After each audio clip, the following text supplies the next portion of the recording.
According to the latest information from senior Israeli military officials, Israeli forces have successfully entered the city center of Gaza from both the south and the north and gained control over the city.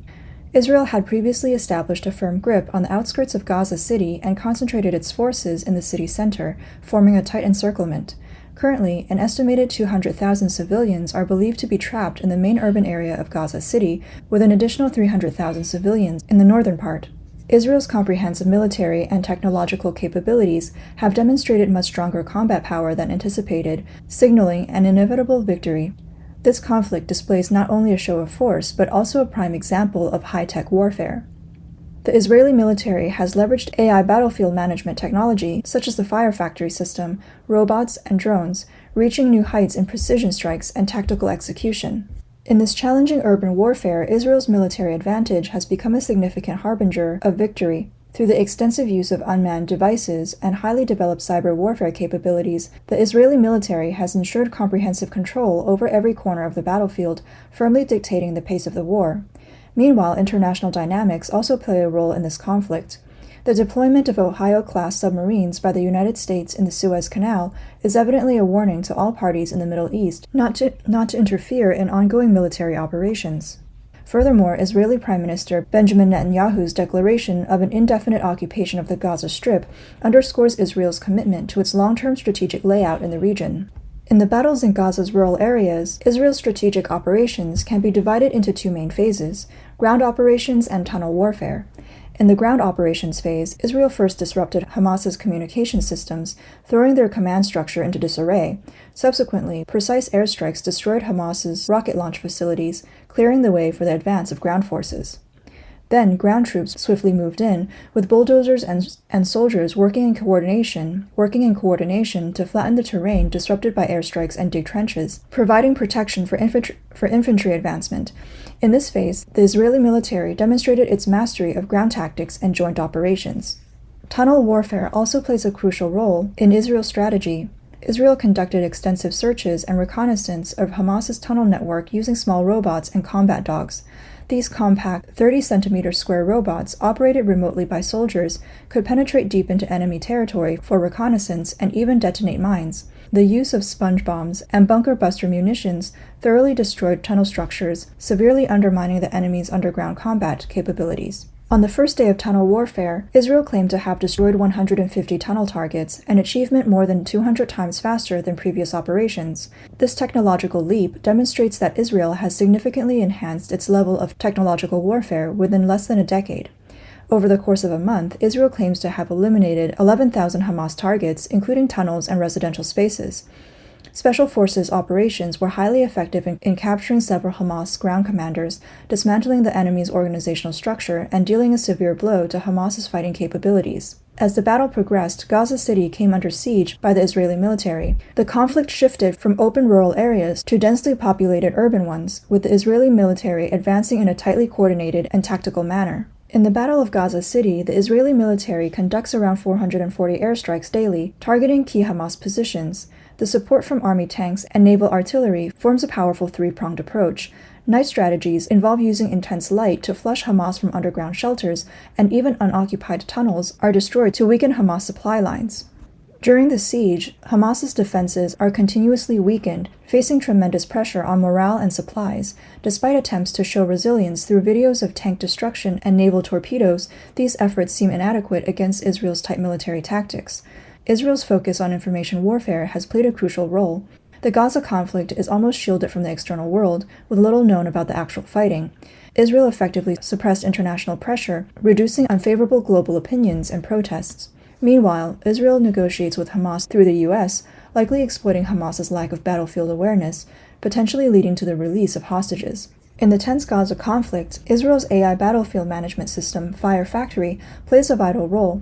Controlled by the world-leading electronic warfare and signals intelligence Unit 8200, it integrates cutting-edge AI to identify supply lines and strategic targets. The AI algorithms optimize task assignments and combat efficiency, significantly reducing collateral damage, a cornerstone of Israel's precision strikes.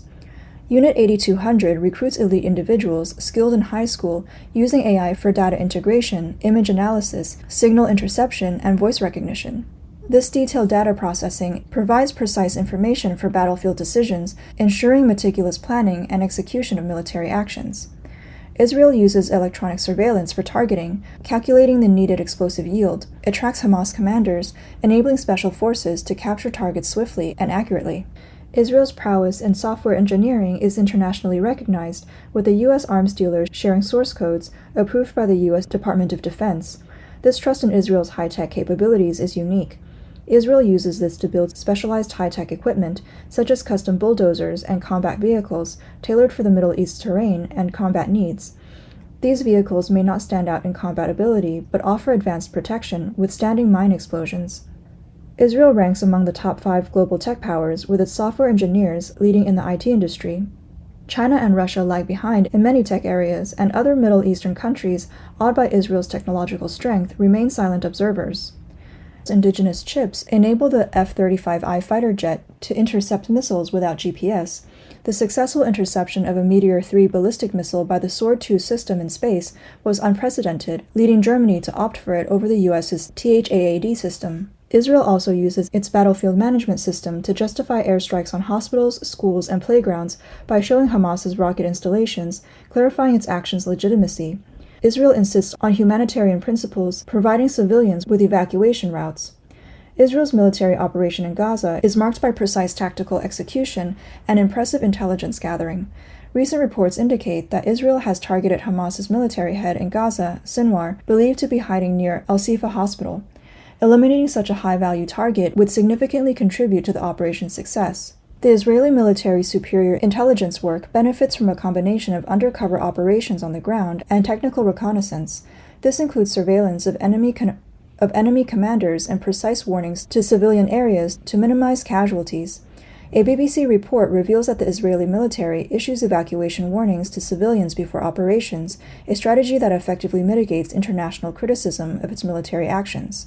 The BBC report exposes how the Israel Defense Forces ensure civilian safety before military operations through direct communication. This method, known as roof knocking in military strategy, is an advanced warning technique aimed at minimizing civilian casualties. These warnings may be delivered through phone calls, text messages, or loudspeakers, advising residents to evacuate promptly. In some instances, the Israeli army may even use non-lethal small explosives above a building as an immediate signal to evacuate. In a case mentioned in the BBC report, a dentist serving as a community leader received a call from the Israeli military advising him and his neighbors to evacuate within 2 hours. Initially thinking it was a prank, the subsequent artillery warning confirmed the call's authenticity. Through such communication, the Israel Defense Forces ensure civilians are evacuated to safe areas. Neighboring countries maintain a cautious stance toward Israel's actions, while Hezbollah in the north and Houthi forces in the south continue to attack Israel. Nearby Arab states have not materially supported Hamas, partly due to Iran's potential threat to some Arab countries. Therefore, these countries prefer to observe, unless Israel's actions provoke excessive international backlash. Turkish President Recep Tayyip Erdogan has only verbally condemned Israel, and Iran's warnings indicate dissatisfaction, but actual actions are limited. U.S. Secretary of State Antony Blinken's activities in the region are clearly aimed at preventing further escalation and ensuring that the situation does not evolve into a larger conflict. This restrained diplomatic interaction is key to maintaining balance in the complex Middle East situation. Images released by the Royal Jordanian Air Force show that on the evening of November 5th, a C-130E Hercules transport aircraft airdropped humanitarian and medical aid to a field hospital in the Gaza Strip. The following night, King Abdullah II of Jordan announced that the previous day's airdrop by the Jordanian Air Force was coordinated with the Israel Defense Forces, which provided security and a safe zone for the aircraft over Gaza. Israel's operational plans and intelligence efforts are meticulously planned and executed, not only demonstrating military efficiency, but also gaining a moral high ground internationally for Israel. Despite anti-Semitic sentiments and protests in the international community, Israel, through organized and orderly operations, indeed focuses on civilian welfare and international law while undertaking severe tasks. Israeli Prime Minister Netanyahu stated on November 6 that after the conflict ends, Israel will indefinitely take responsibility for Gaza's security to be implemented through military presence, police deployment, and routine patrols. In recent days, Israel has opened Salah al-Din Road from 10 a.m. to 2 p.m. for 3 consecutive days, allowing people stranded in northern Gaza to evacuate southward. Despite attempts by Hamas on November 4th to obstruct the road opening and evacuation with artillery and missile fire, Hamas's resistance significantly weakened by November 5th and 6th. Israel plans to eliminate remaining Hamas members after consolidating control in the north.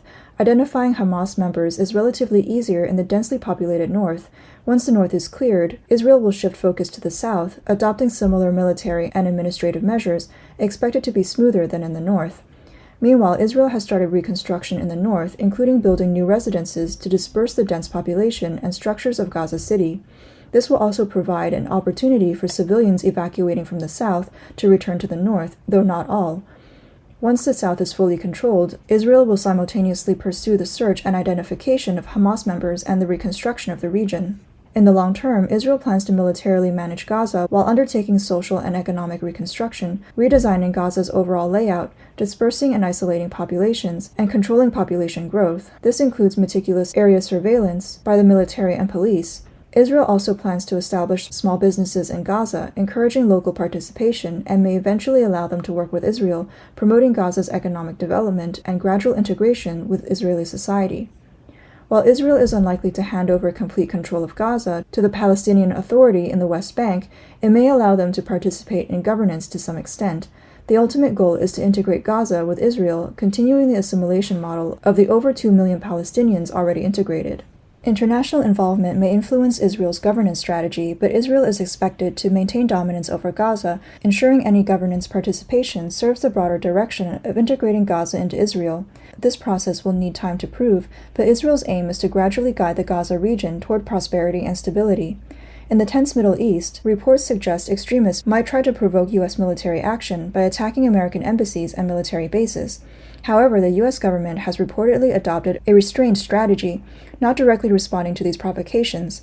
Meanwhile, high-ranking U.S. officials, including Secretary of State Blinken and the CIA director, have visited the region, ostensibly for diplomatic work, but reports suggest they might be planning more covert operations. According to the New York Times, the U.S. has conveyed a message through regional partners like Qatar to Iran and Hezbollah. If they take military action against Israel, the U.S. will not hesitate to intervene militarily. This is interpreted as a signal of the U.S. looking for a reason to take decisive action against these organizations. Currently, Iran and Turkey seem to remain silent in the face of such warnings.